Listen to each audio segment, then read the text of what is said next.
জামালপুর জেলা প্রশাসনের উদ্যোগে আজ দুপুরে অনুষ্ঠিত হল জুলাই অভ্যুত্থানের সাংবাদিক ও সুশীল সমাজের ভূমিকা শীর্ষক এক গুরুত্বপূর্ণ আলোচনা সভা। জেলা প্রশাসনের সম্মেলন কক্ষে আয়োজিত এ সভায় জেলার প্রিন্ট, ইলেকট্রনিক ও অনলাইন মিডিয়ার সাংবাদিক এবং সুশীল সমাজের নেতৃবৃন্দ উপস্থিত ছিলেন। এ সভায় সভাপতিত্ব করেন জেলা প্রশাসক হাসিনা বেগম।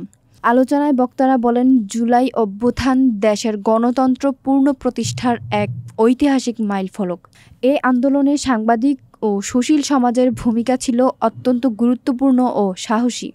শহীদ জিয়াউর রহমান ডিগ্রি কলেজের অধ্যক্ষ আবদুল্লাহ আল ফুয়াদ রেদওয়ান বলেন, তথ্য প্রবাহ ও সত্য প্রকাশের মাধ্যমে সাংবাদিকরা মানুষকে আন্দোলনের পক্ষে একত্র করেছিলেন। অতিরিক্ত পুলিশ সুপার ইয়াহিয়া আল মামুন বলেন, সুশীল সমাজের ঐক্যবদ্ধ কণ্ঠস্বর আন্দোলনের গতি বাড়িয়ে দেয়। এ সভায় আরও বক্তব্য দেন অতিরিক্ত জেলা প্রশাসক সার্বিক ইফতেখার ইউনুস এবং সদর উপজেলা নির্বাহী অফিসার জিনাত শহীদ পিঙ্কি। বক্তারা সবাই বলেন, জুলাই অভ্যুত্থানের শিক্ষা থেকে ভবিষ্যতে গণতান্ত্রিক রাষ্ট্র ব্যবস্থাকে শক্তিশালী করতে সাংবাদিকতা ও সুশীল সমাজকে আরও ঐক্যবদ্ধ হতে হবে।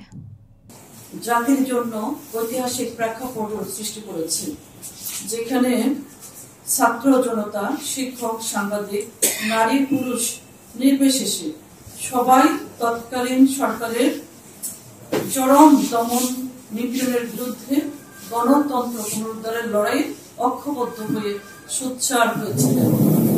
জামালপুর সহ সারা দেশে 2024 সালের জুলাই আগস্ট মাসে যে গণ আন্দোলন সংগঠিত হয়েছিল তা ছিল নিপীড়নের বিরুদ্ধে প্রতিবাদের এক অভূতপূর্ব অভ্যুত্থান।